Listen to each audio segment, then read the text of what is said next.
proud of the record we're going to leave you all to build on, an economy that grows from the middle out and the bottom up instead of the top down.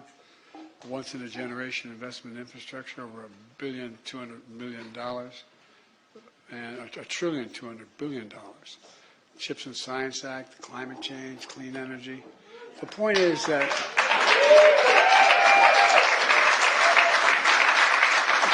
whether it's reducing prescription drug costs, or reducing gun violence, or reasserting America's leadership in the world, and maybe most important of all, standing up for democracy. And every generation gets tested. I taught constitutional law for a long time, and they used to always give a lecture about every generation has to fight for it. I never really believed what I was saying, in the sense that I didn't think I'd have to fight to maintain democracy. But tomorrow's January 6th. Tomorrow's January 6th. We gather to certify the results of a free and fair presidential election and to ensure a peaceful transfer of power. It's a day that most of our history we took for granted, the 6th. But I hope we never take it for granted again. You know, 4 years ago, January 6th, this Capitol was attacked by a violent mob.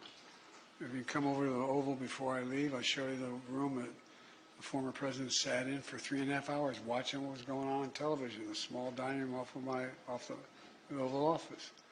And our democracy was really, literally put to the test. And thankfully, our democracy held. But the big reason is because of the bravery of the Capitol Police and the local people who stood with us.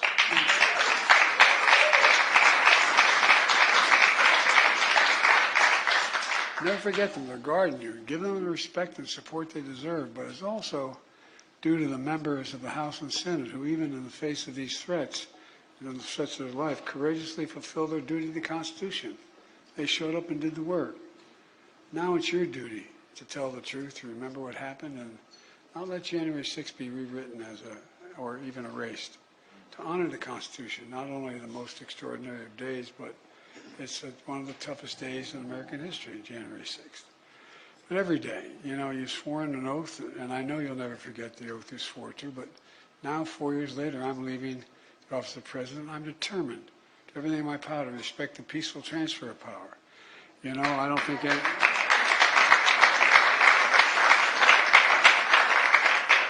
I wasn't going to run when I ran in 2020 because I had lost my son, didn't want any part of getting engaged again. But my son, Bo, and who was the Attorney General, and likely the next governor of the state of Delaware. But, you know, I think it's important to restore basic conditions. Last time this occurred, this transfer of power, the losing party never even showed up. Never even showed up and everybody understandably says to me, why are you being nice, Joe? Why did you have him over to the office for 2 hours? Why are you cooperating? Because the rules matter. The institutions matter. The safeguards matter. They really matter. And look, you know, the core traditions we've long respected in America, certifying an election, is attending an inauguration of an incoming president. And this is all part of the tradition we have to begin to restore. And I hope you too will work to restore the traditions to keep this country stronger. Let me, you know, we can never forget democracy. Everything's possible. Everything's possible. Our freedoms, our rights, our liberties, our dreams. And the work of our democracy falls to every generation of Americans to earn it.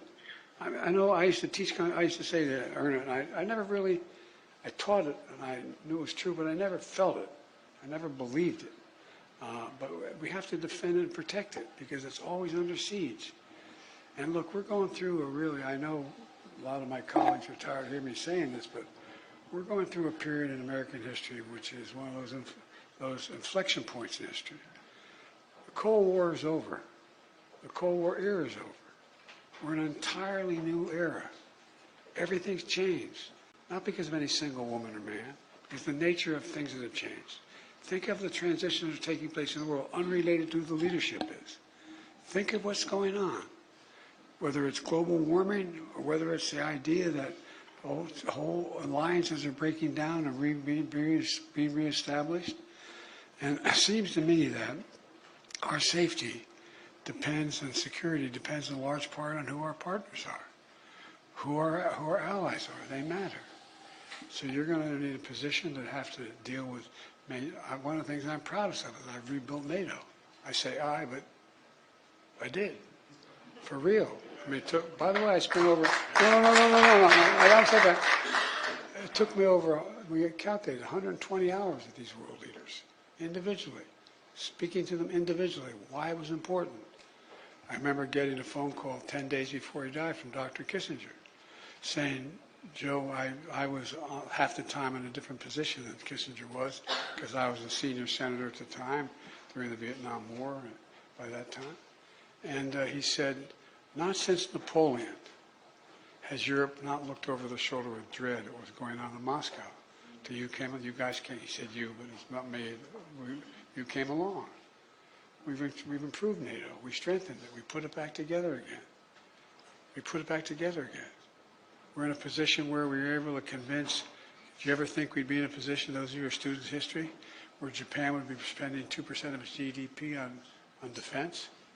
We get 50 nations to support us, our efforts in Ukraine. Why? Because the world's gotten so damn small. So damn small. They all understand what happens in my neighborhood is going to affect every neighborhood. We're putting together alliances in the South Pacific, in the Indian Ocean, the Quad. Did anybody ever think we get India, Japan, Australia, United States in one organization? The point I'm making is everything's changing. I've known Putin for over 47 years, met with him many times. I remember when I met with him in the off period between the time that we were elected and before we were sworn in. Or just after we were sworn in. Actually, before we were sworn in. No, that's true. Just after we were sworn in early February. And I wanted to talk about reestablish arms control and dealing with nuclear weapons. And he started to talk about how Russia had changed and so on and so forth. And he talked about he has 8 time zones. I said, yeah, 8 time zones around the Arctic Circle. And guess what? The ice is melting. And what's coming out is not greenhouse gases. It's methane. You're never going to control it. It's not going to refreeze. What are you going to do about it? So my point is, so much is changing. And think about this. You know, if we don't lead the world, who leads? And that's not a criticism of any of our allies. But who has the capacity to try to hold the world together? Not a joke. We can do it without going to war. We can do it as we've been able to do, God willing, since we've come into office. We can do it without sending American forces into place. So I guess what I'm trying to say to you is, you know, let me close with what I call the Senate point of personal privilege. You know, my father used to say, it's a lucky person who wakes up with both feet in the ground and believes that what he or she does matters. Well, you're among the lucky few. What you do really is going to matter economically and politically. But one piece of unsolicited advice, and I was reluctant to say this to the press here, but I'm going to do it anyway, because they know the facts here. Going back to when I told you when I got elected, I didn't want to stay. Teddy Kennedy and Fritz Hollings and Tom Eagleton and a number of Republicans as well, there were 9 of them, decided to, you know, keep me engaged and invite me to everything they were doing.